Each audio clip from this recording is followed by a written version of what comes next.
Kembali setelah 10.000 tahun kultivasi. Bab 356 hingga bab 361.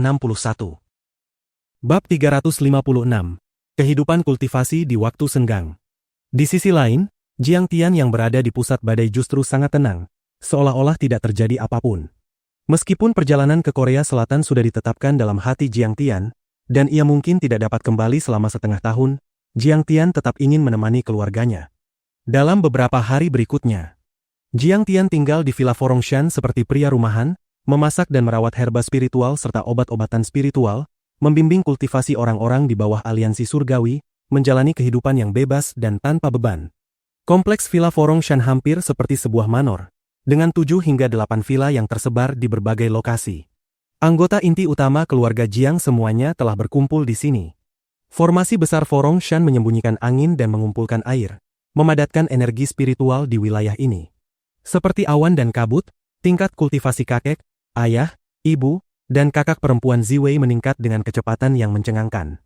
Misalnya, bibi kecil dan yang lainnya, bahkan jika mereka hanya mengultivasi beberapa metode sederhana, tetap memiliki kekuatan tubuh besi. Jangankan hidup panjang, setidaknya para pembunuh dan tentara bayaran biasa dapat mereka tangani dengan mudah. Selain itu, ada Shen Mange dan Gui Jiaoti yang melindungi tempat ini, sehingga orang biasa tidak akan bisa masuk. Pada hari ini, ibu meneleponnya. Ia mengatakan bahwa bibinya akan menemaninya menghadiri sebuah acara bisnis dan menyuruh Jiang Tian menjemputnya sepulang sekolah. Apa tidak salah? Bu, aku benar-benar sangat sibuk. Bahkan Jiang Tian pun terdiam tak berdaya. Aku harus melatihmu lebih awal untuk belajar bagaimana mendidik anak. Saat kau dan King Er punya bayi nanti, bukankah kau akan mendapat manfaat? Alasan ibu sangat jelas, membuat Jiang Tian tidak mungkin menolak. Baik, baik, baik. Ibu benar, ibu yang paling hebat. Dengan pasrah, Jiang Tian hanya bisa menanyakan kepada Jiang Wan-er tentang sekolah dan kelasnya, lalu mengemudi meninggalkan Villa Forongshan. Tiba-tiba, hujan deras turun dari langit. Kilat menyambar dan guntur menggelegar. Angin kencang mulai meraung. Pepohonan bergoyang hebat tertiup angin. Jiang Tian melihat aplikasi cuaca di ponselnya, yang menunjukkan suhu turun hingga 20 derajat, dan berpikir dalam hati, cuaca ini benar-benar aneh, aku lupa membawa Wan-er satu set pakaian. Ini sudah akhir Juli, dan Wan-er tampaknya mengenakan pakaian yang sangat tipis pada pagi hari. Tidak diketahui apakah ia akan masuk angin atau tidak. Sekolah yang dihadiri Jiang Wan-er adalah sekolah dasar nomor 3 distrik Yu, sekaligus salah satu sekolah dasar negeri dengan tingkat tertinggi di Jinling. Ia baru berusia 5 tahun dan sudah masuk sekolah setahun lebih awal. Konon, bibinya menghabiskan puluhan ribu dolar agar ia bisa diterima di sekolah tersebut. Namun, ketika tiba di gerbang sekolah, Jiang Tian melihat ruang-ruang kelas yang bersih dan elegan satu persatu, dan merasa bahwa uang itu memang sepadan. Hari sudah pukul 6 sore, tetapi anak-anak belum keluar. Gerbang sekolah dipenuhi mobil, banyak orang tua memegang payung dan pakaian, menunggu dengan cemas di depan gerbang. Ada apa? Jiang Tian turun dari mobil sambil membawa payung, menarik seorang orang tua dan bertanya, mengapa anak-anak belum keluar? Tidak membaca pemberitahuan dari guru. Orang tua itu menatap Jiang Tian dengan heran. Ah, saya datang menjemput anak untuk kerabat saya. Saya tidak tahu situasinya, kata Jiang Tian. Bukankah Jinling sedang mengadakan kegiatan penciptaan kota sehat tingkat nasional? Orang tua itu menyodorkan sebatang rokok kepada Jiang Tian, lalu berkata dengan nada mencibir. Hari ini kelompok pengawas di kota Jinling datang memeriksa sampai ke SD ketiga, jadi anak-anak ditahan di sini.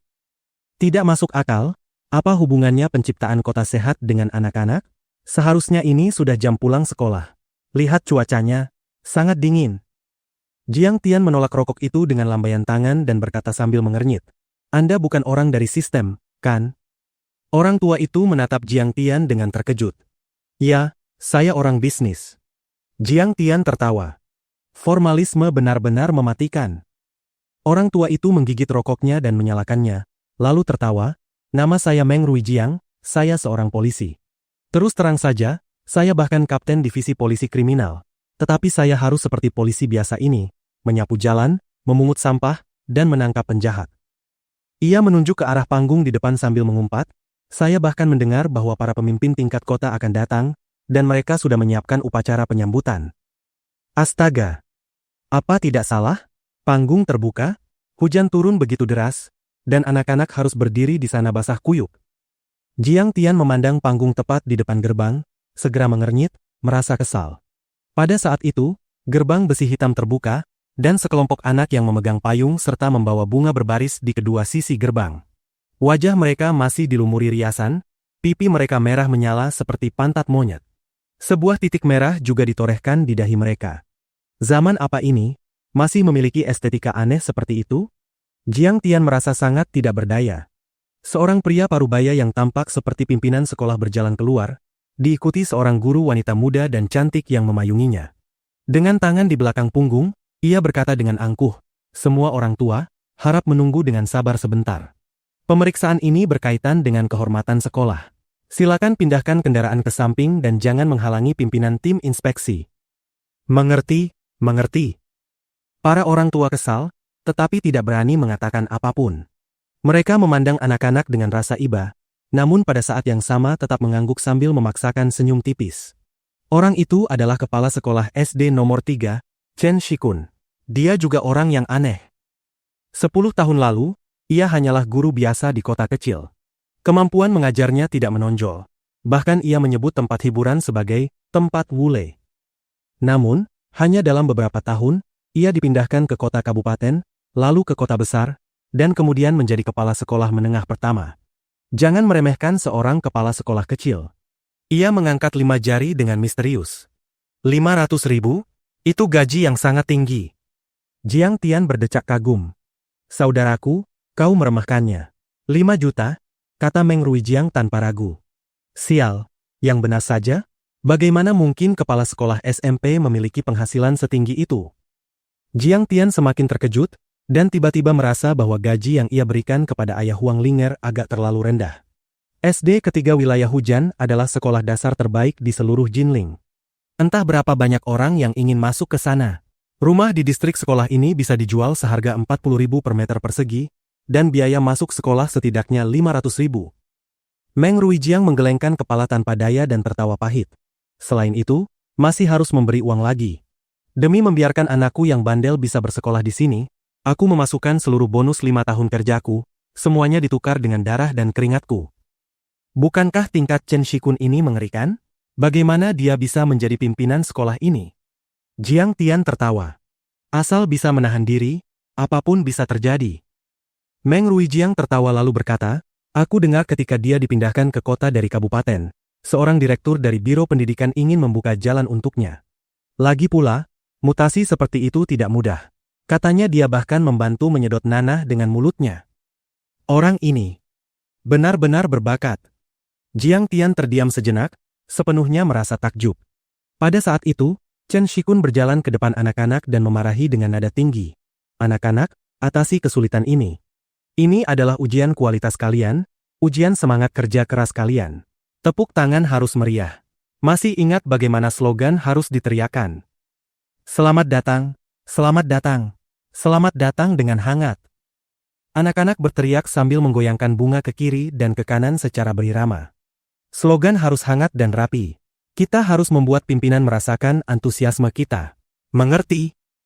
Wajah Chen Shikun menjadi serius saat ia berkata dengan nada jahat. Siapapun yang tidak tampil baik akan dipotong nilainya. Gelar siswa teladan kalian, lupakan saja. Anak-anak begitu ketakutan hingga seluruh tubuhnya gemetar. Tidak berani mengeluarkan suara. Pada saat itu, Jiang Tian melihat bahwa Jiang Wan-er juga dipanggil keluar oleh seorang guru wanita.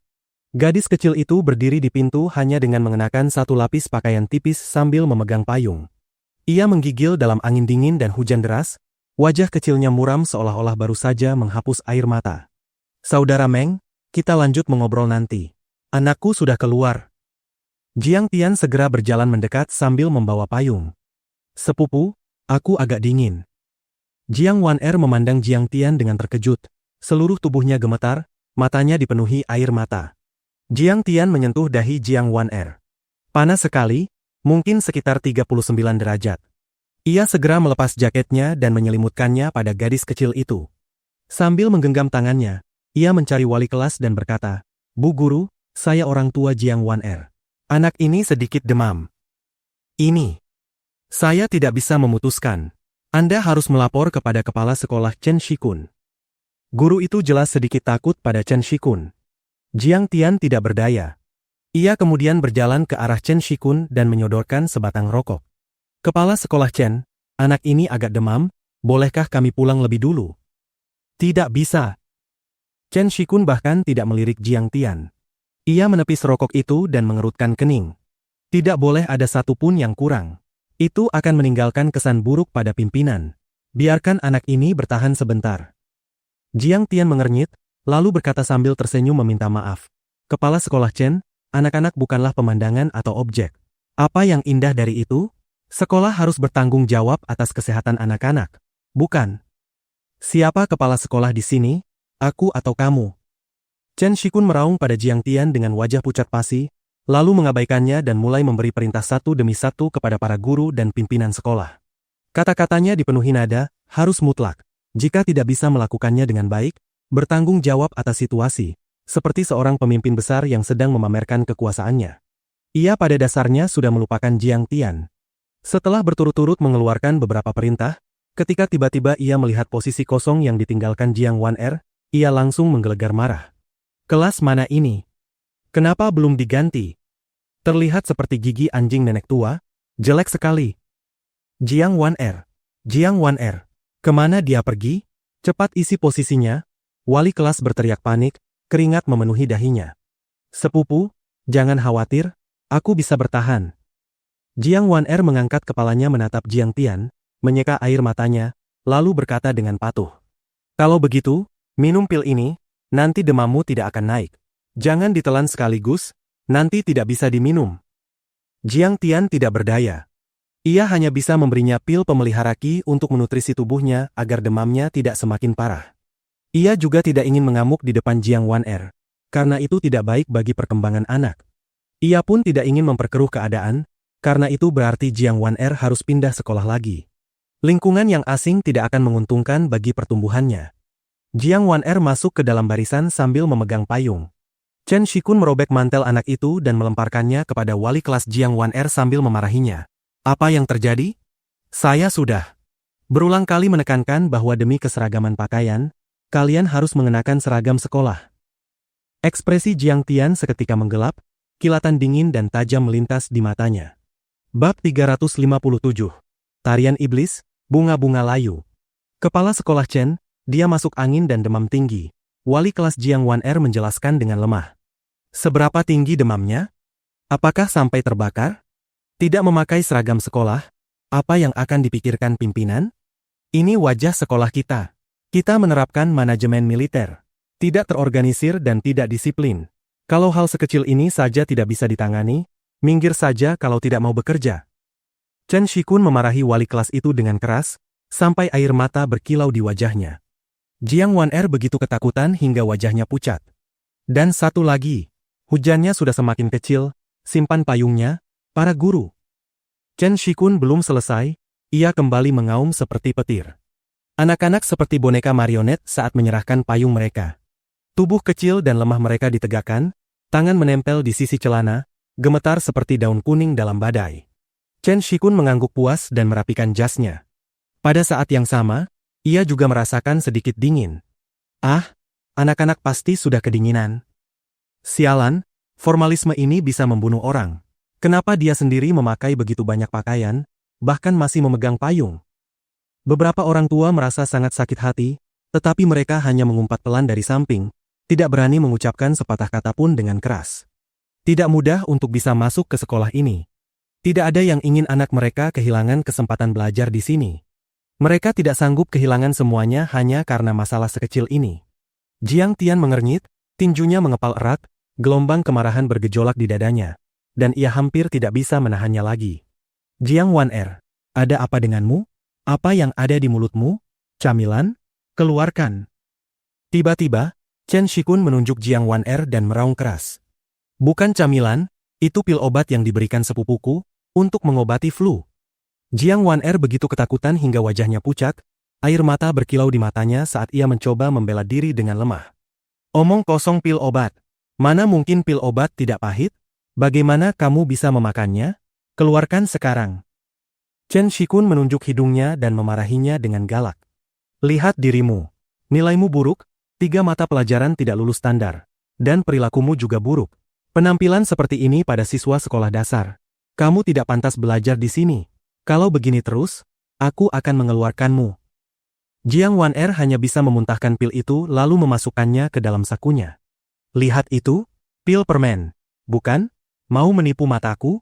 Ke depan, semua orang harus berhati-hati agar tidak terlalu dekat dengan anak-anak miskin seperti ini. Chen Shikun melanjutkan. Munculnya siswa buruk seperti ini bukan hanya tanggung jawab sekolah, tetapi juga tanggung jawab orang tua. Orang tua adalah guru pertama bagi anak. Saat mengatakan itu, ia memandang Jiang Tian dengan hina, seolah-olah Jiang Tian hanyalah seorang pemuda tak berguna. Sudahlah, saudara. Jangan marah. Tahan saja. Dia memang seperti itu. Sudah gila. Bukankah semua ini demi anak? Meng Ruijiang menarik tangan Jiang Tian dan memberinya sebatang rokok, lalu mengeluarkan pemantik untuk menyalakannya. Jiang Tian merokok di samping sambil menundukkan kepala, ia hanya bisa berdoa agar acara ini segera selesai. Setelah menunggu sekitar 10 menit lagi, sebuah iring-iringan mobil yang terdiri dari 3 Audi akhirnya tiba. Para orang tua pun akhirnya menghela napas panjang. Tim pengawas akhirnya datang. Selamat datang, selamat datang, selamat datang dengan hangat. Di bawah slogan sambutan anak-anak yang hangat dan rapi, sekelompok pejabat pimpinan turun dari mobil. Kepala sekolah Chen, sudah lama menunggu. Pemimpin rombongan adalah seorang pria parubaya berperut buncit yang berbau alkohol. Ia tampak seperti belum sepenuhnya sadar, berjabat tangan hangat dengan Chen Shikun sebelum berjalan masuk ke sekolah. Melihat pria parubaya itu, Jiang Tian mengernyit. Pria itu memiliki tahi lalat besar di bibirnya dengan sejumput rambut hitam tumbuh di atasnya. Jiang Tian merasa seolah-olah pernah melihat orang ini di suatu tempat sebelumnya. Tim pengawas itu hanya melihat sekilas penjagaan, lalu tiba di lapangan kecil di depan gerbang sekolah. Mereka duduk santai dan menikmati pertunjukan anak-anak yang bernyanyi dan menari. Jiang Wan-er telah berganti pakaian tari dan naik ke panggung bersama beberapa gadis kecil lainnya. Di tengah hujan dan angin, ia menampilkan balet Danau Angsa.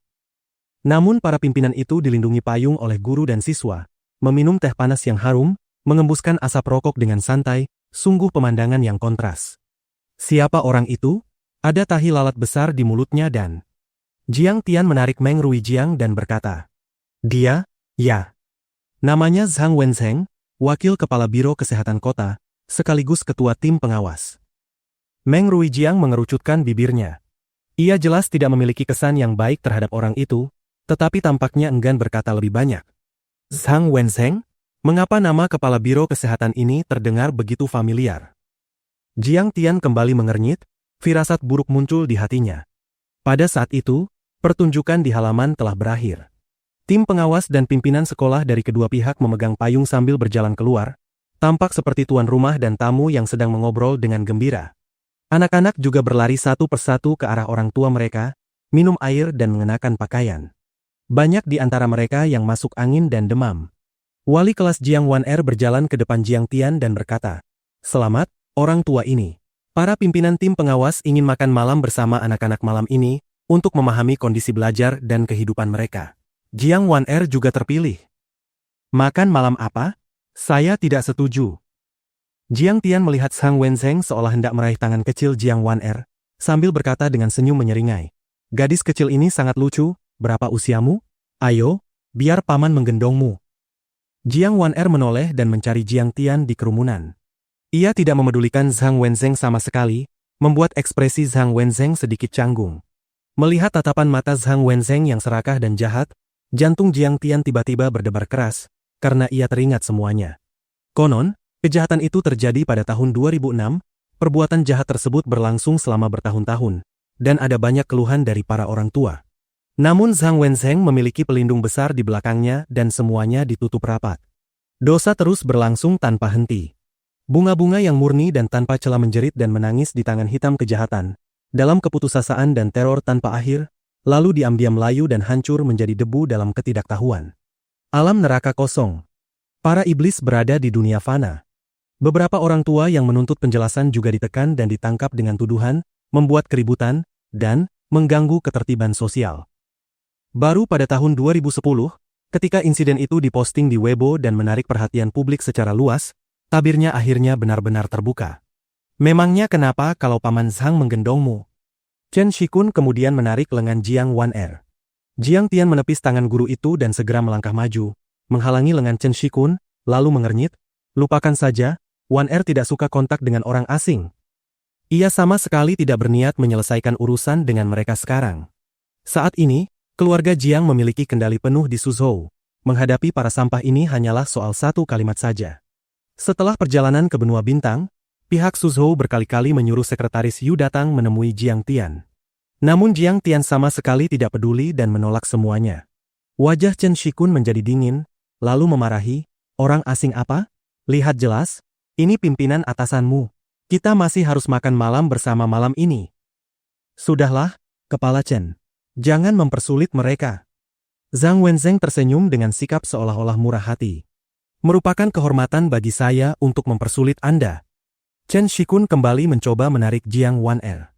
Ekspresi Jiang Tian kembali menggelap. Ia menghalangi, mengernyit, lalu membentak, "Minggir! Kawan kecil, apakah sulit makan bersama saya?" Kali ini, suara Jiang Tian sedikit lebih keras, dan ekspresinya juga menjadi berat. "Ada apa denganmu?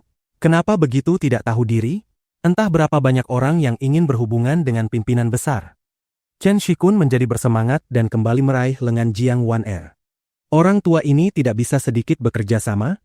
Pimpinan tidak punya niat jahat, hanya ingin memahami kondisi hidup dan kesehatan anak-anak. Di samping, dua anggota tim pengawas telah mengepung mereka. Melihat wajah kepala sekolah yang gelap serta dua paman dan bibi asing yang mengelilinginya, Jiang Wan-er menjadi takut. Ia sedang flu dan tidak enak badan, dan sekarang karena ketakutan, ia tidak tahan lagi. Wah, ia menangis keras. Jiang Tian segera menggendongnya dan memberinya satu pil lagi yang menutrisi serta menenangkan Qi, lalu berkata sambil tersenyum, "Wan-er, jangan menangis, jangan menangis. Kita pulang." Zhang Wenzheng melihat mereka hendak pergi dan langsung murka. Salah satu dari mereka, kemungkinan Zhang sendiri, memarahi dengan keras, "Apa yang kamu lakukan? Aku sudah memberimu muka, tapi kamu tidak tahu diri." Bab 358. Tendangan terbang yang mendominasi tanpa tanding. 100 kali lebih mahal darimu, sama saja seperti sampah. Begitu kata-kata ini keluar, seluruh tempat menjadi sunyi. Seorang wakil kepala biro seperti itu, bagaimana mungkin pemuda ini berani memakinya dengan cara seperti itu? Wajah Zhang Wenzheng juga memerah. Ia memiliki latar belakang besar di Jinling. Kapan pernah ia dimaki orang lain dengan begitu sembrono? Ia hanya melirik Chen Shikun. Yang terakhir segera menjelaskan, mengatakan bahwa ayah Jiang Wan-er tampaknya mengelola sebuah pabrik obat tradisional Tiongkok, tetapi berasal dari keluarga mana, mereka tidak tahu. Pabrik obat. Zhang Wenzheng juga tersenyum ringan dengan penuh penghinaan, tidak repot-repot mengatakan apapun lagi. Biro Kesehatan bertanggung jawab merumuskan rencana pengembangan pengobatan tradisional Tiongkok dan mendorong kemajuannya. Bisa dikatakan, di mata banyak pabrik obat tradisional, ia seperti raja neraka hidup, tidak ada yang berani menyinggungnya. Zhang Wenzheng sendiri tidak berkata apa-apa lagi, menjaga wibawa sesuai statusnya. Namun, Chen Shikun menunjuk hidung Jiang Tian dan memaki, "Enya sekarang juga. Anakmu tidak perlu datang ke sekolah besok." Jiang Tian berbalik dan pergi, sementara Meng Ruijiang menggendong anak itu, menarik Jiang Tian, dan mencoba membantu menjelaskan sambil tersenyum. "Wakil Direktur Zhang, apakah yang dikatakan kepala sekolah Chen benar?" Zhang Wenzheng menoleh, merokok sambil mengabaikannya. Meng Ruijiang sedikit marah dan berkata dengan tidak senang, "Anak-anak kedinginan begitu lama sampai masuk angin, bahkan demam, tapi kalian masih ingin mereka makan dan minum bersama kalian. Apa maksudnya ini? Apakah kalian pantas menyandang gelar pelayan publik negara?" Amarah Chen Shikun langsung meledak. Ia menunjuk Jiang Tian dan memaki, "Kenapa kalian begitu sombong? Enyah dari sini. Kalian orang tua Meng Wu, bukan? Anakmu juga tidak perlu datang besok." Meng Ruijiang juga khawatir Jiang Tian akan kehilangan kesempatan belajar, sehingga ia menarik Jiang Tian pergi. Chen Shikun menunjuk Jiang Tian dan terus mengumpat, "Bocah, kenapa kamu menatapku? Tidak terima? Persis seperti preman kecil." Jiang Wan-er membuka mata besarnya lebar-lebar. "Kamu yang penjahat. Sepupuku tidak takut padamu." Setelah digendong Jiang Tian, Wan-er berhenti menangis, bahkan gadis kecil itu menjadi lebih berani. Mungkin karena di dalam hatinya, sepupu adalah sosok yang sangat kuat. Di benua bintang, banyak orang yang dipukul jatuh olehnya. Jiang Tian sudah berada di samping mobil ketika tiba-tiba ia berhenti. Mengabaikan Chen Shikun, Ia berbalik dan berkata kepada Zhang Wenzheng. Zhang Wenzheng, kamu dan Chen Shikun segera minta maaf kepadaku serta kepada semua anak dan orang tua di sini, lalu lupakan masalah ini. Zhang Wenzheng tertegun. Melihat wajah serius Jiang Tian, ia tidak bisa menahan diri untuk tersenyum dan menggelengkan kepala. Chen Shikun tertawa terbahak-bahak. Bocah, kamu benar-benar hebat. Atau kamu tidak tidur semalam? Minta maaf kepadamu? Kamu berani sekali mengatakannya. Hahaha. Baik, tidak perlu minta maaf, ya? Jiang Tian menyerahkan Jiang Wan-er kepada Meng Ruijiang, lalu berkata dengan lembut, Lau Meng, aku akan memukul orang. Tutup mata anak. Hah? Meng Ruijiang secara refleks meraih tangan Jiang Wan-er, tertawa dengan wajah penuh keterkejutan. Paman Meng, jangan tutup mataku, aku suka melihat sepupuku memukul orang. Wajah Jiang Wan-er penuh kegembiraan dan antisipasi. Jiang Tian melangkah maju dengan langkah naga melonjak dan harimau menerkam, lalu menendang dada Chen Shikun dengan kejam. Meng Ruijiang melihat Chen Shikun melesat ke udara, terbang lebih dari 10 meter sebelum akhirnya menghantam pintu besi yang tertutup. Kriik! Pintu besi itu terpukul hingga melengkung ke dalam dengan bentuk yang mengerikan. Bang! Bang! Bang! Chen Shikun tidak lagi bisa bersikap angkuh. Seperti anjing mati, ia perlahan meluncur turun dari pintu besi. Ia memuntahkan seteguk darah, dadanya cekung ke dalam, lalu pingsan. Kau berani memukulku? Zhang Wenzheng melompat kaget, wajahnya pucat kehijauan. Ia menunjuk Jiang Tian, tetapi tidak tahu harus berkata apa. Ya, benar. Jiang Tian menjawab dengan acuh tak acuh, lalu mengangkat tangan dan menampar wajah Zhang Wenzheng. Wuwus! Zhang Wenzheng seperti gasing yang berputar, terlempar 7 atau 8 meter sebelum jatuh ke genangan air. Payungnya terlepas ke tanah, dan ia pun pingsan. Orang ini gila. Ya, dia benar-benar berani menyerang kami. Tidak takut ditangkap polisi. Orang gila, pasti orang gila. Panggil polisi, cepat panggil polisi. Para pejabat pimpinan lainnya memandang Jiang Tian dengan tak percaya, merasa ia seperti orang yang sudah kehilangan akal. Meskipun mereka menggerutu, suara mereka sangat pelan. Tidak ada yang berani maju untuk menghentikan. Takut Jiang Tian mendengar dan memukul mereka juga. Jiang Tian memandang beberapa pejabat itu lalu tersenyum tenang. Kalau ingin menangkapku, sangat mudah. Namaku Jiang Tian, aku bekerja di Clear Sky Research Unit milik grup Raja Obat, dan tinggal di Villa Forongshan. Aku akan menunggu kalian datang menangkapku. Ia begitu mendominasi dan tanpa rasa takut. Sombong. Beberapa pejabat itu ketakutan hingga wajah mereka pucat. Seolah-olah bertemu anak elang yang buas, mereka buru-buru mundur beberapa langkah sambil gemetar. Jiang Tian mengambil Jiang Wan-er dari pelukan Meng Ruijiang yang masih terpana, meliriknya, lalu berkata, Petugas Meng, anggap saja kamu tidak melihat apapun. Saya tidak sedang bertugas, cepat pergi. Meng Ruijiang segera melambaikan tangan, berpikir dalam hati, untung kamu yang bergerak, kalau tidak, kemungkinan besar aku sendiri yang akan melakukan sesuatu. Jiang Tian menggendong Jiang Wan-er dan duduk di dalam mobil.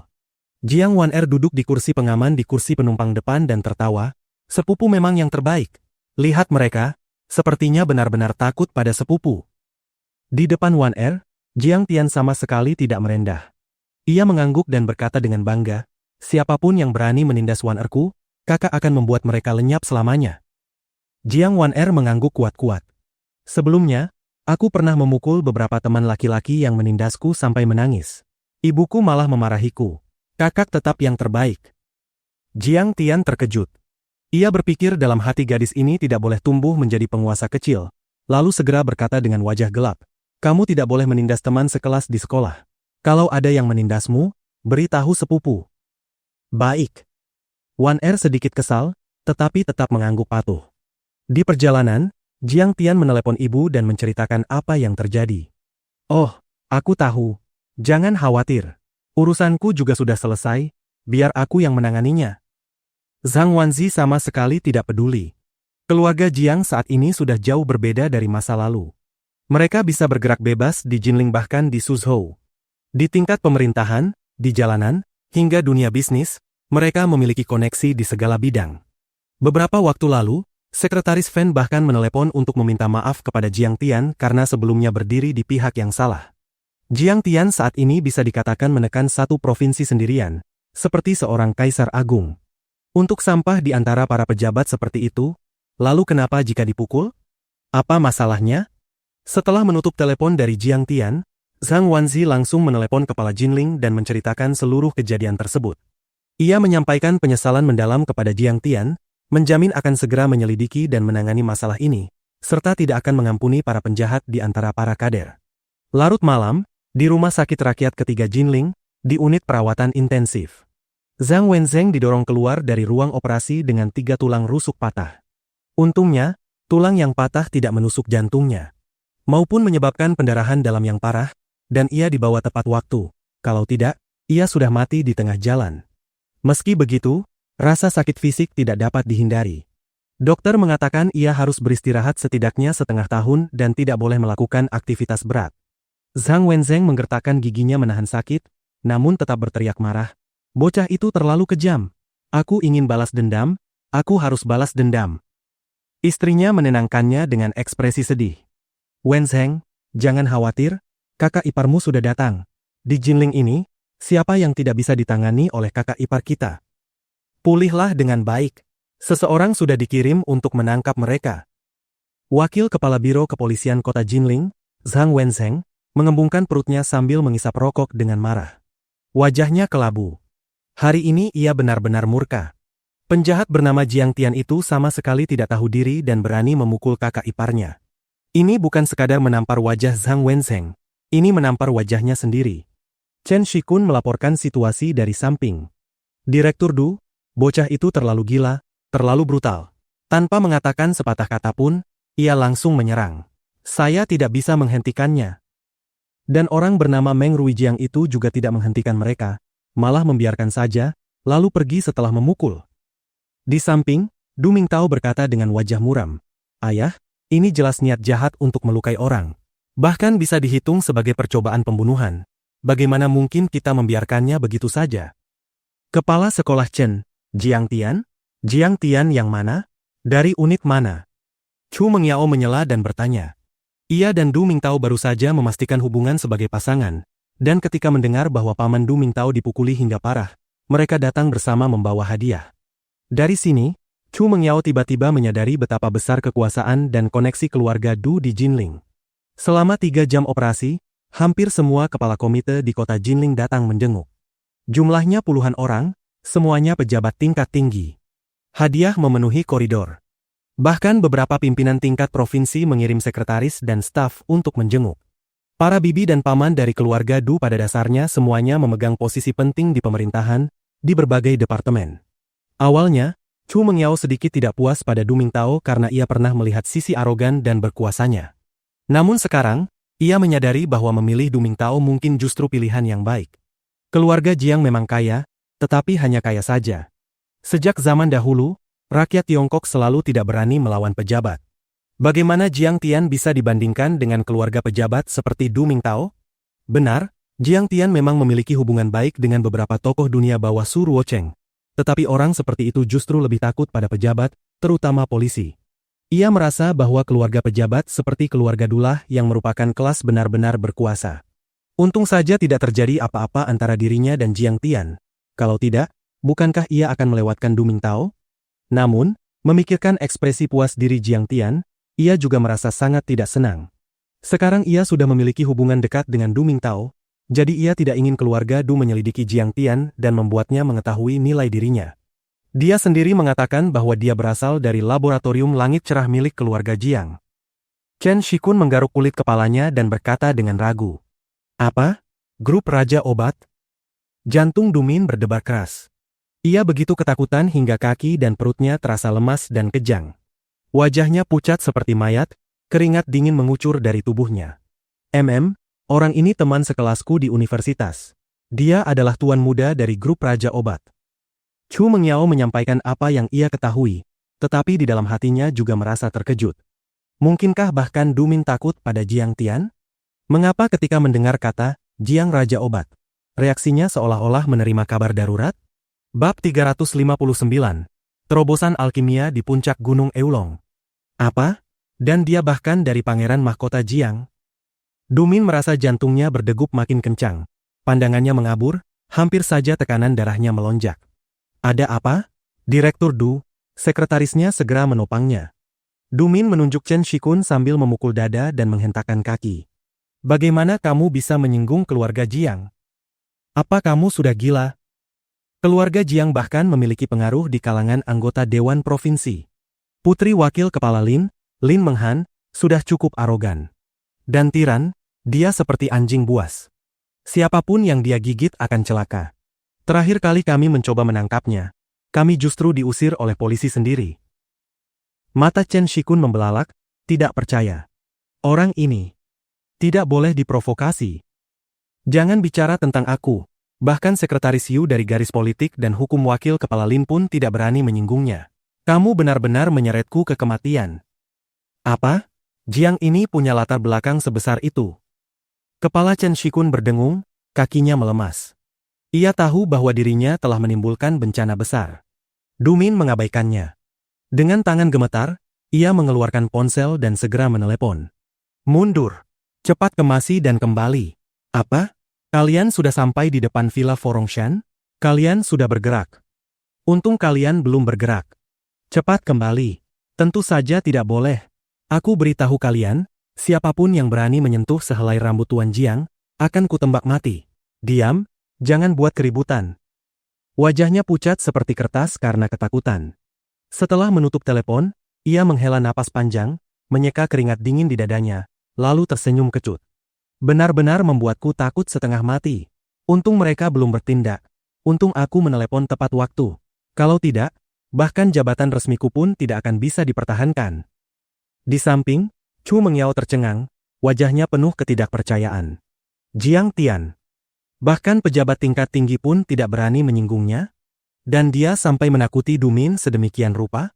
Tepat saat itu, ponsel Dumin tiba-tiba berdering. Begitu melihatnya, ia kembali terkejut hingga hampir berteriak. Jangan-jangan ini karena keluarga Jiang. Chu Mengyao juga terkejut sampai mata indahnya membelalak. Jiang Tian memukul orang, dan bahkan pimpinan nomor 1 komite kota harus turun tangan membelanya? Dumin segera menjawab telepon, membungkuk sambil berkata, "Pimpinan, apa instruksi Anda?" "Hehe. Saya tidak menyangka masalah sekecil ini sampai mengganggu Anda." "Ya, ini tentang kakak ipar saya." "Apa?" "Juga melibatkan penahanan gadis di bawah umur."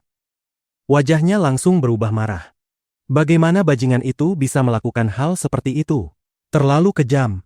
"Ah, saya benar-benar tidak tahu. Bagaimana mungkin saya berani melindunginya? Jika saya tahu, saya pasti tidak akan mengampuninya. Saya akan menjadi orang pertama yang menangkapnya. Tenang. Saya akan segera bertindak." Dumin menutup telepon. Seperti banteng, 2 hembusan napas kasar keluar dari hidungnya. Lalu ia mengangkat kaki dan menendang pinggang Chen Shikun. "Aduh!" Chen Shikun jatuh ke tanah sambil berteriak. "Direktur Du, kenapa Anda memukul saya? Aku bahkan ingin membunuhmu." Dumin begitu marah hingga hampir kehilangan kendali. Ia menendang lagi dan lagi. Setiap tendangan lebih kejam dari sebelumnya, sampai Chen Shikun seperti anjing tua yang melolong sambil berguling di lantai. "Sialan, kamu bahkan berani bermain-main dengan gadis kecil. Apakah kamu masih manusia? Ini bahkan lebih buruk dari binatang." Sambil memukuli, Dumin juga terus memaki. Dia bahkan menyeretku turun bersamanya. Sekarang aku pun sedang diawasi oleh Komisi Inspeksi Disiplin.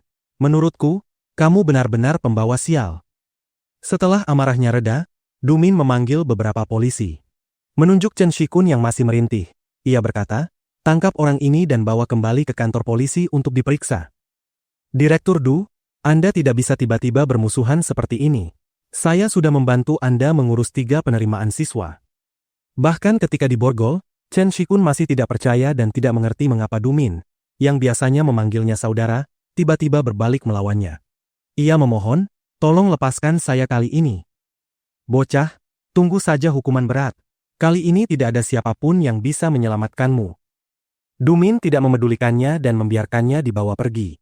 Ia menarik napas dalam-dalam lalu berkata, "Awasi tersangka kriminal Zhang Wenzheng. Segera interogasi dia di bangsal dan buat berita acara." "Bukankah dia kakak ipar Anda?" Sekretarisnya menyarankan, "Apakah Anda tidak ingin mencari cara untuk menengahi ini?" "Menengahi apanya? Kalau aku tidak menangkapnya, aku yang akan mati bersamanya." Dumin mengaum, lalu segera menangani kasus itu. Beberapa polisi segera melaksanakan perintah. Dumin menarik tangan Chu Mengyao sambil berusaha menyenangkannya. Mengyao, kamu kenal Tuan Muda Jiang, bukan? Bisa perkenalkan kami? Kalau posisi ayahku bisa dipertahankan, kamu dan Du Mingtao akan langsung menikah. Oh, Paman, biar saya coba. Mata Chu Mengyao tampak kosong saat ia menjawab tanpa jiwa. Di dalam hatinya berkecamuk ratusan emosi yang berbeda. Awalnya, Du Min tidak terlalu memandangnya. Ia bahkan merasa dirinya sudah memasuki keluarga Du dan tidak perlu menyetujui pernikahan ini. Namun sekarang, hanya karena ia mengenal Jiang Tian dan bisa berbicara dengannya, Du Min justru berusaha menyenangkan dirinya, merendahkan suara, dan memandangnya dengan hormat. Pada saat ini, ia samar-samar mulai memahami arti nama Jiang Tian di Suzhou. Lupakan pacarnya Du Mingtao, bahkan Du Min pun tidak bisa dibandingkan dengannya. Ya Tuhan, apa sebenarnya yang telah aku lewatkan waktu itu? Pikiran Chu Mengyao kacau. Ia tidak mampu menahannya lagi, matanya memerah, mata indahnya tampak hampir menangis. Takut menangis di depan umum, ia berkata ingin menelepon lalu bergegas meninggalkan rumah sakit. Beberapa hari kemudian, Zhang Wenzheng, Chen Shikun, dan yang lainnya diselidiki secara menyeluruh atas kejahatan mereka. Tercatat ada 13 anak perempuan di bawah umur yang menjadi korban. Bukti sangat kuat, sifat kejahatan sangat keji, tindakannya sangat berat, dan jumlah pelanggarannya tak terhitung. Kasus ini mengguncang seluruh negeri. Zhang Wenzheng dijatuhi hukuman mati dengan penangguhan eksekusi.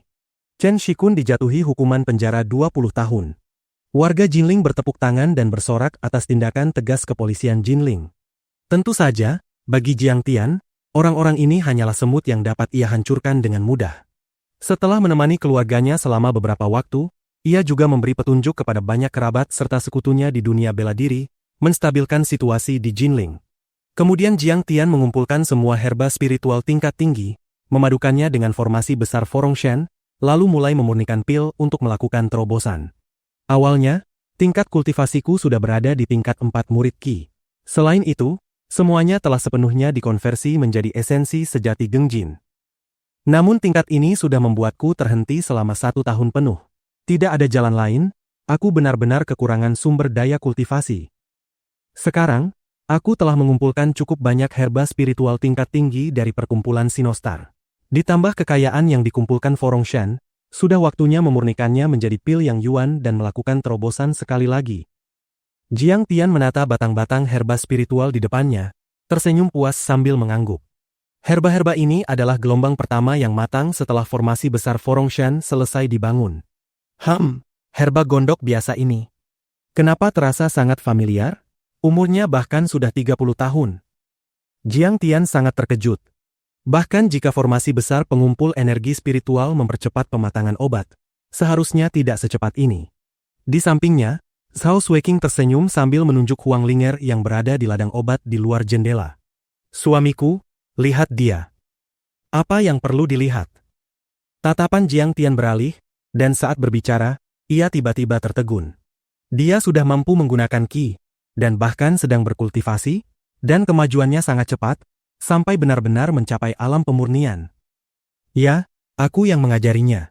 Fisik gadis kecil ini sangat istimewa, dan tampaknya sangat peka terhadap Qi atribut kayu. Ia adalah tipe orang yang dapat menyerap Qi obat yang meluap untuk berkultivasi. King Er tersenyum, kilatan kebahagiaan muncul di mata indahnya. Bahkan sampai sekarang, ia masih merasa agak sulit mempercayainya. Selain itu, dengan mengaktifkan teknik kultivasinya, ia bahkan bisa merangsang vitalitas obat dan mempercepat pertumbuhannya. Di bawah perawatannya, herba gondok biasa itu hanya membutuhkan waktu setengah tahun untuk memperoleh khasiat obat setara 30 tahun. Bahkan hampir matang, ini benar-benar mengejutkanku. Jadi dia memiliki akar roh kayu tak terlihat, ternyata juga memiliki tubuh atribut kayu. Ia bisa mengolah teknik kultivasi tipe kayu. Melihat itu, Jiang Tian mengangguk, kilatan keterkejutan melintas di matanya. Bab 360. Pedang terbang menembus suara, melintasi fantasi. Meskipun tidak bisa dianggap sebagai tubuh abadi, bakatnya cukup bagus, bahkan bisa melampaui Linglong. Tampaknya keputusan King Er menarik gadis kecil itu ke ladang obat adalah pilihan yang tepat, bahkan bisa dikatakan yang terbaik. Baik, mari mulai pemurnian. King Er, keluarlah dari mata Phoenix. Jiang Tian tersenyum dan mulai memurnikan pil. King Er mengaktifkan metode kultivasinya, dan dua sinar api emas tiba-tiba melompat keluar dari mata indahnya. Api itu berubah menjadi nyala terang yang membungkus setiap batang herba spiritual tingkat tinggi. Api yang dihasilkan oleh tubuh abadi sangatlah kuat. Bahkan lebih murni daripada 3 api legendaris. Jauh melampaui api yang ada di alam. Dalam sekejap, esensi langit dan bumi yang terkandung dalam obat besar itu diekstraksi satu persatu, berubah menjadi cairan obat dengan warna berbeda, lalu dengan cepat mengembun menjadi satu gumpalan. Terutama sari obat dari herba gondok biasa itu, ia dibungkus energi spiritual yang jauh melampaui bahan obat lainnya. Luas dan dalam, kaya dan melimpah, begitu padat hingga hampir menjadi padatan. Selain itu, area sekitarnya dipenuhi berkas cahaya merah yang tak terhitung jumlahnya. Tempat ini bagaikan surga di bumi.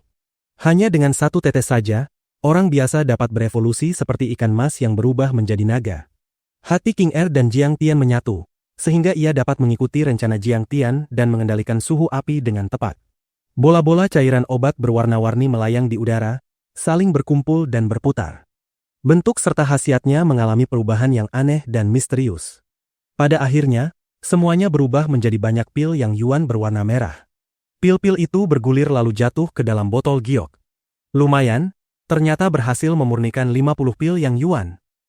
Jiang Tian memegang botol giok itu, memandang pil yang yuan yang berkilau seperti batu rubi, lalu tertawa. Ini adalah obat kelas atas yang jauh melampaui pil piridine dan pil lainnya. Ini dapat membuat tingkat kultivasiku meningkat pesat. King Er, kita masing-masing ambil setengah, lalu menyerap dan memurnikannya. Tidak perlu. Aku sudah berada di tingkat 6 murid Qi. Kamu baru tingkat 4, ambil semuanya. King Er menolak dengan lembut. Baiklah. Jiang Tian terharu, tetapi tidak bersikap munafik. Pasangan yang sehati, kepentingannya setajam emas. Mereka bertarung bersama, sehingga perlu menjaga keseimbangan tingkat kultivasi agar dapat memaksimalkan keunggulan masing-masing. Tidak boleh ada yang terlalu lemah hingga keseimbangan hilang.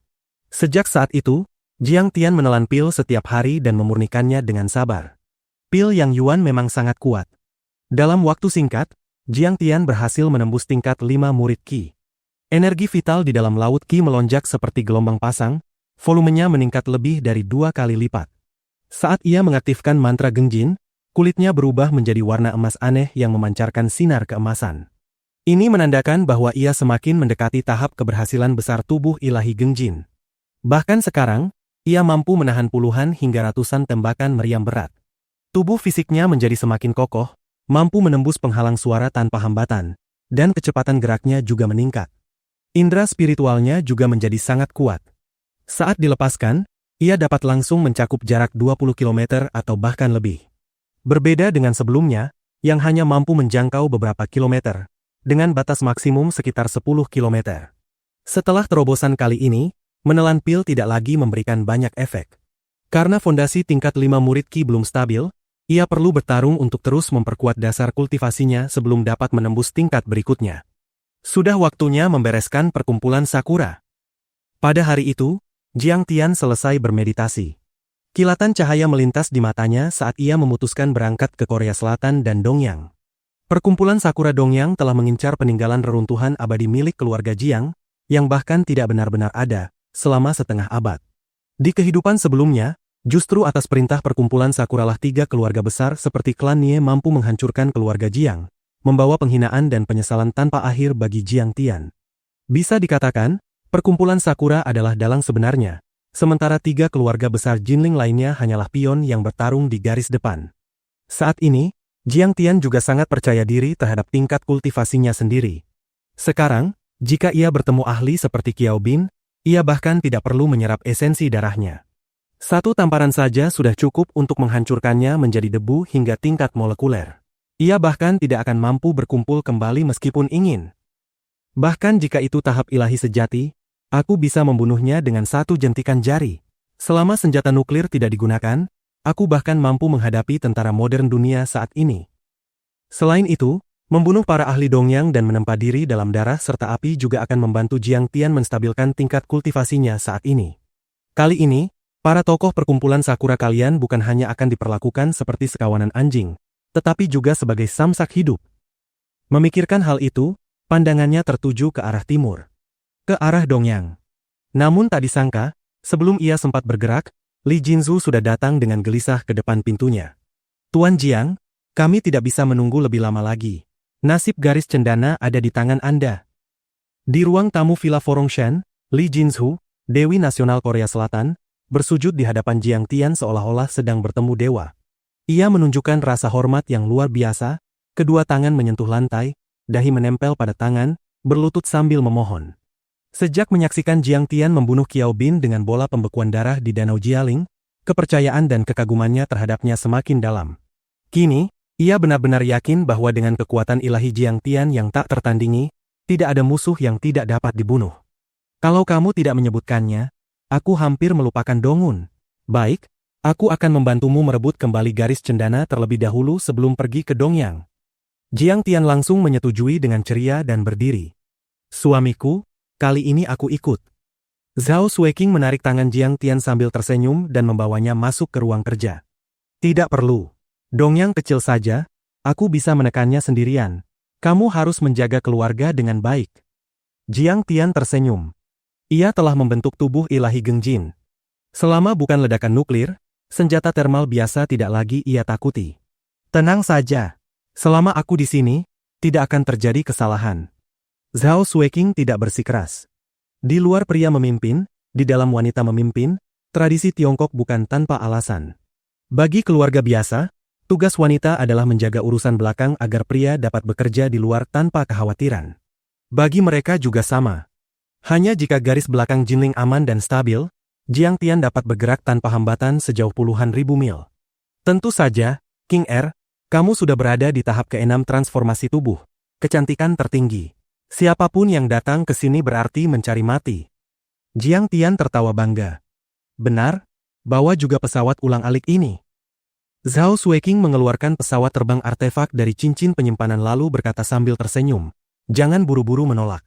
Ada pepatah, siapkan diri untuk segala kemungkinan. Kali ini kamu pergi sendirian membawa banyak artefak. Memiliki ini selalu lebih baik. Baiklah. Hati Jiang Tian terasa hangat.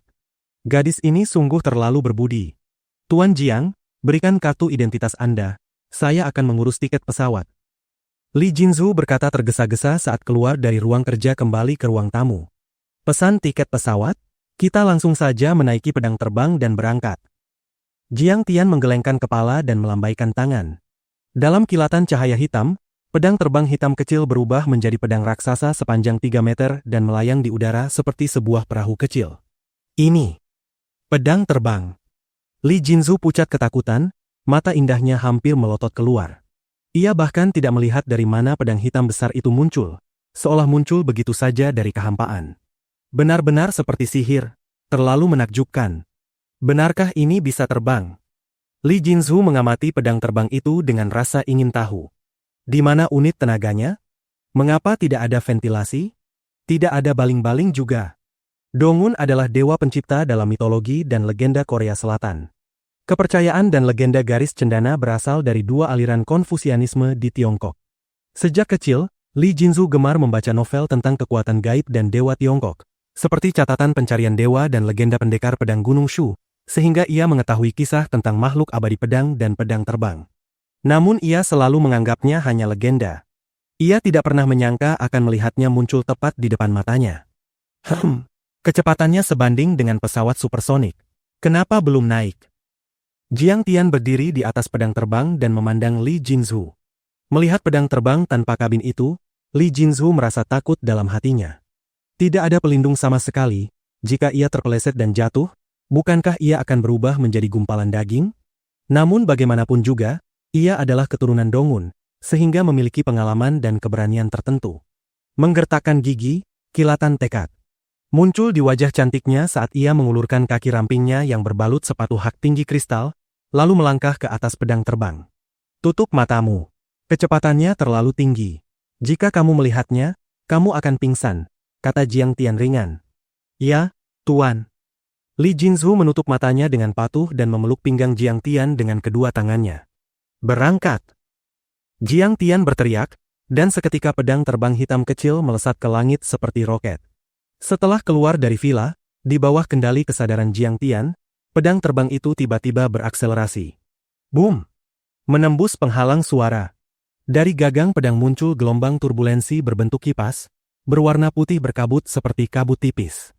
Ujung pedang merobek udara, menghasilkan ledakan sonik yang bergema. Gesekan hebat dengan udara membuat ruang di sekitarnya terdistorsi dan tampak buram. Li Jinzhu hanya mendengar suara samar di telinganya. Ia merasa seolah sedang menunggangi awan, pusing sejenak, seakan dipukul keras. Tubuhnya terasa melayang sekaligus berat, seolah bobotnya meningkat drastis. Ia menutup mata secara refleks. Angin di telinganya meraung seperti lolongan hantu, namun anehnya ia tidak benar-benar merasakan terpaan angin maupun dingin. Ia merasa bingung dan bertanya, "Tuan, bolehkah saya membuka mata sekarang?" "Sudah sampai." Jiang Tian tersenyum tipis. "Tapi bersiaplah secara mental, kamu mungkin akan ketakutan." "Ah iya, tinggi sekali." Li Jinzhu mengumpulkan keberanian untuk membuka matanya, namun hanya berani membuka sedikit, lalu langsung berseru kaget. Ini jelas merupakan perjalanan fantasi paling indah dan paling menakjubkan dalam hidupnya. Pemandangan di depan matanya terlalu mengguncang. Ia hampir tidak percaya. Di bawah cahaya merah darah matahari terbenam, awan-awan di langit dicat berlapis-lapis warna merah. Bagian terdalam sepekat merah gincu, sementara bagian paling terang selembut merah muda bunga persik. Li Jinzhu tidak pernah menyangka bahwa di dunia ini ada ribuan nuansa merah yang berbeda. Setiap warna begitu memukau, memesona, dan menggugah hati. Diiringi deru angin, lautan awan merah itu bergolak seperti lava, berubah, memadat, lalu terurai kembali. Tiba-tiba, dari dalam lautan merah itu muncul semburat tepi keemasan. Seolah seekor ikan emas melompat keluar dari laut merah, lalu berubah menjadi sayap yang terbang bebas. Sesekali, hembusan angin kencang merobek lautan awan hingga terbuka. Melalui celah-celah itu, seluruh kota Jinling terbentang di bawah kaki Li Jinzhu. Bab 361, menginjakan kaki di Korea Selatan, seorang sahabat lama dari Beijing. Gedung-gedung tinggi yang sebesar sangkar merpati memancarkan cahaya gemerlap. Jalan yang semula lebar berubah menjadi aliran kendaraan. Para pejalan kaki tampak seperti semut, dan mobil-mobil seperti kotak korek api. Seolah-olah mereka telah terlepas dari dunia fana, hanya menyisakan mereka berdua di dunia yang luas dan tak berbatas ini. Sangat bising, angin seakan merobek gendang telinga. Namun juga sangat sunyi, tidak ada suara dunia, hanya detak jantung mereka berdua yang dapat terdengar. Mengangkat kepala, mereka melihat langit biru di atas kubah transparan seperti mangkuk perlahan memudar. Tirai malam turun, dan bintang-bintang di langit tampak seperti tetes hujan yang ditaburkan ke dalam lautan awan. "Indah sekali, Tuan, Anda luar biasa kuat." Li Jinzhu merasa hatinya hampir meleleh. Hatinya terbuka, dipenuhi rasa syukur kepada Jiang Tian. Ia memang sudah tahu bahwa Jiang Tian memiliki kemampuan luar biasa, tetapi tidak pernah membayangkan bahwa Tuan begitu kuat. Kultivasinya telah mencapai ranah yang begitu misterius, benar-benar menakjubkan. Ia juga tiba-tiba memahami mengapa Jiang Tian begitu acuh terhadap nasib garis cendana. Di hadapan pemandangan yang mengguncang jiwa seperti ini, segala sesuatu di dunia fana terasa konyol. Semua persaingan hanyalah sekecil semut yang berebut keberadaan samar. Haha, ini bukan apa-apa. Jiang Tian sama sekali tidak menganggapnya penting. Di kehidupan sebelumnya, ia hanya selangkah lagi mencapai tingkat roh asal. Bahkan seorang kultivator alam pembangunan fondasi saja, dengan lambaian ringan lengan baju, dapat naik ke langit dan turun ke bumi, menggerakkan gunung dan tsunami, benar-benar gagah perkasa. Li Jinzhu memeluk pinggang Jiang Tian erat-erat, lalu bertanya dengan rasa ingin tahu. "Tapi yang aneh, kita berada setinggi ini, kenapa tidak dingin? Malah terasa hangat." Jiang Tian tertawa. "Berikan tanganmu." Li Jinzhu mengumpulkan keberanian dan mengulurkan tangan sehalus gioknya. Ketika tangannya melewati lapisan pelindung udara transparan, ia merasakan sedikit hambatan, seolah-olah menembus lem kental. Detik berikutnya, tangannya masuk ke udara luar yang dingin. Segenggam serpihan putih muncul di telapak tangannya. Ia menjerit, jadi awan itu terbuat dari kristal es. "Aku membentuk penghalang energi vital untuk melindungi kita. Kalau tidak, angin sudah membuat kita mati rasa sejak lama." Jiang Tian tersenyum ringan. "Di sini juga ada formasi penahan angin. Kamu tidak perlu memelukku, kamu tidak akan jatuh." Oh! Li Jinzhu teringat bahwa Jiang Tian sudah memiliki kekasih. Hatinya sedikit masam, namun ia tetap melepaskan pelukannya dengan enggan. Mereka terbang dalam keheningan untuk beberapa saat. Li Jinzhu perlahan menjadi tenang, lalu berkata sambil tersenyum, "Pedang terbang ini, Kemampuan luar biasa apa lagi yang dimilikinya? Tuan, bolehkah saya melihatnya? Melihat bahwa ia mulai terbiasa, Jiang Tian tiba-tiba mempercepat. Pedang terbang hitam kecil itu menukik turun, berhenti mendadak, berputar 360 derajat, naik vertikal, lalu melesat lurus ke bawah menuju tanah sebelum berhenti seketika. Manuver ekstrim yang bahkan akan membuat pilot jet tempur tercengang satu persatu ditampilkan oleh pedang terbang itu. Ah! Li Jinzhu menjerit. Awalnya Li Jinzhu masih bisa mempertahankan ketenangannya, tetapi pada akhirnya yang tersisa hanyalah jeritan pilu. Gaya sentrifugal yang dahsyat membuat Li Jinzhu merasa dirinya akan terlempar tanpa ampun. Namun pedang hitam di bawah kakinya memancarkan gaya tarik aneh yang menyedotnya erat ke permukaan bilah pedang. Berhenti, cepat berhenti. Tuan, saya mohon. Jeritan sedih Li Jinzhu terkoyak oleh angin, entah Jiang Tian mendengarnya atau tidak. Dalam 5 menit berikutnya, Li Jinzhu mengalami penerbangan paling berbahaya dalam hidupnya. Tak perlu dikatakan, pedang terbang itu berulang kali mendekati kecepatan suara hanya dalam 1 detik, lalu berhenti secara aneh dalam 1 detik berikutnya. Tak perlu dikatakan pula, pedang terbang hitam kecil itu hanya membutuhkan setengah menit untuk melesat hingga ke lapisan tengah atmosfer, hampir lepas dari gravitasi bumi dan menembus langit berbintang yang tak berujung. Pada 10 detik terakhir, mereka menukik dari ketinggian ribuan meter sambil berputar cepat menuju tanah.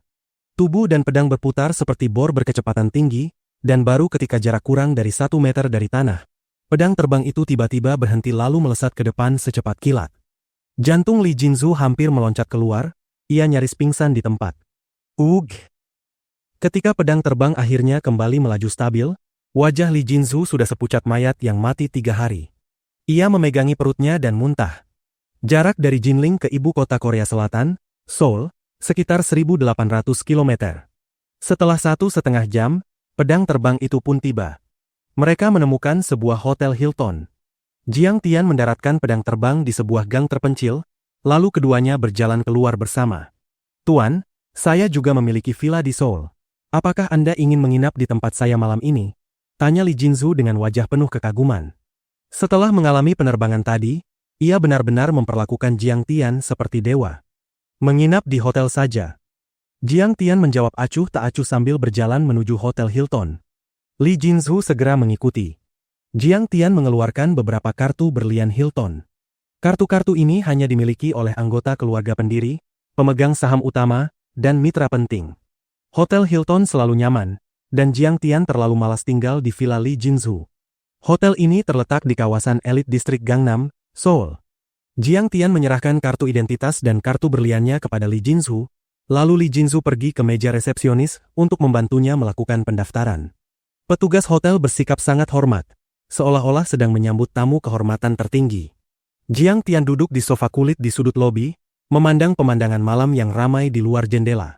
Saat ia sedang menikmati suasana, tiba-tiba terdengar suara merdu berkata, "Anda, Jiang Tian? Apakah kita saling kenal?" Jiang Tian menoleh. Di kursi di sebelahnya duduk seorang gadis cantik dan modis yang sedang tersenyum kepadanya.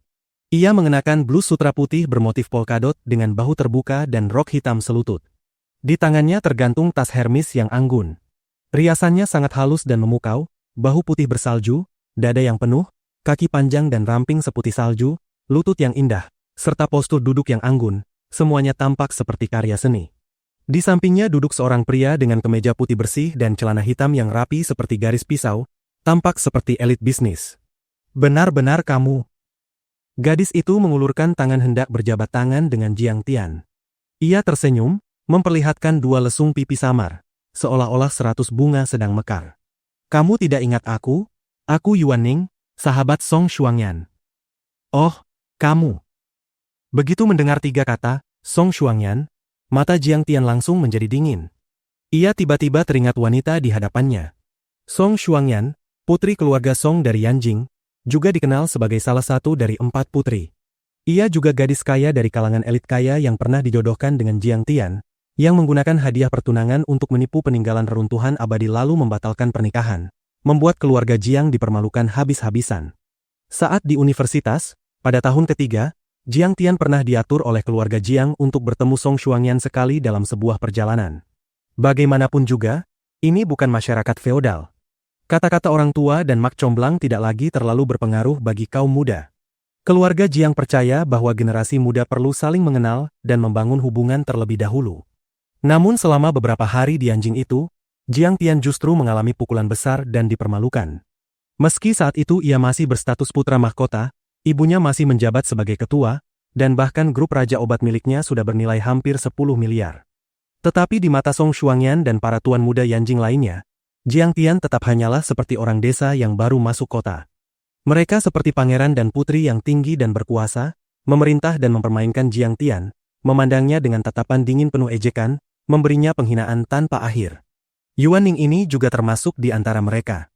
Ayahnya tampaknya adalah wakil presiden salah satu dari 4 perusahaan milik negara besar. Saat itu, ia sudah menyelesaikan gelar magister keuangan di Universitas Huaking, lalu memanfaatkan koneksi dan modal keluarganya untuk berinvestasi dalam industri teknologi tinggi, biasanya pada tahap pendanaan awal. Namun jika dipikir kembali sekarang, investasi Yuan Ning memang memiliki visi yang luar biasa. Beberapa perusahaan yang ia danai semuanya kemudian menjadi perusahaan raksasa di industrinya masing-masing. Salah satu merek e-commerce B2C bahkan bisa masuk 3 besar di Tiongkok. Dilihat dari porsi kepemilikan saham, meskipun belum berusia 30 tahun, kekayaannya sudah mencapai setidaknya 10 miliar yuan. Yuan Ning jelas merupakan tokoh luar biasa di Tiongkok. Jika diranking berdasarkan usia di bawah 30, ia bahkan bisa masuk 20 besar di seluruh negeri. Namun dalam lingkaran Song Shuangyan, Yuan Ning tidak terlalu menonjol, bahkan cenderung berada di pinggiran. Bagaimanapun juga, keluarga Song dapat dikatakan sebagai salah satu klan teratas di dunia sekuler Tiongkok. Yuan Ning sendiri memiliki kepribadian yang halus dan pandai bergaul. Saat itu, ia cukup ramah terhadap Jiang Tian yang baru datang dan bahkan cukup banyak membantunya. Namun ketika ia merasakan penolakan Song Shuangyan terhadap Jiang Tian, ia dengan cerdik menjaga jarak darinya. Karena itu, bukan berarti Jiang Tian membencinya, tetapi karena Song Shuangyan, ia secara alami tidak merasa dekat dengannya. Melihat senyum dingin Jiang Tian, senyum Yuan Ning menjadi pahit, tetapi ia memahami perasaan Jiang Tian. Ia mendekat ke telinga Jiang Tian dan berbisik pelan, "Gadis cantik di meja resepsionis yang membantumu mendaftar tadi, apakah dia pacarmu?" Adegan itu tampak agak ambigu, seolah-olah sepasang kekasih sedang berbisik. Melihat hal itu, pria elit bisnis di samping Yuan Ning tidak tahan lagi. Wajah tampannya menggelap dan ia berteriak, "Xiao Ning! Kenapa berteriak? Siapa yang mengizinkanmu mengikuti ke sini tanpa malu?" Yuan Ning memutar matanya dan berkata dengan dingin, "Aku bahkan tidak boleh menyapa orang yang kukenal. Lagi pula, kita tidak akrab, jadi jangan panggil namaku. Panggil aku Direktur Yuan." Pria itu langsung menjadi canggung, wajahnya memerah, tetapi tatapannya terhadap Jiang Tian menjadi semakin tidak bersahabat. Jiang Tian segera memahami hubungan di antara mereka. Pria ini kemungkinan sedang mengejar Yuan Ning, tetapi Yuan Ning tidak terlalu menyukainya. Namun Jiang Tian terlalu malas untuk peduli. "Pacarmu? Cantik sekali." Pada saat itu, Li Jinzhu sudah menyelesaikan pendaftaran dan berjalan mendekat. Yuan Ning tidak bisa menahan diri untuk bertanya lagi. Jiang Tian berkata dengan acuh tak acuh, "Bukan, dia pelayanku." "Haha, Jiang Tian, aku tidak menyangka kamu punya selera humor seperti ini." Yuan Ning menutup mulutnya sambil tertawa. "Omong kosong apa itu? Zaman sekarang masih ada pelayan? Membual juga tidak takut lidahmu terpelintir oleh angin." Pria elit bisnis itu mencibir dengan nada meremehkan. Bersambung. Terima kasih sudah mendengarkan. Dukunganmu membantu channel ini tetap menghadirkan cerita setiap hari. Link dukungan tersedia di deskripsi.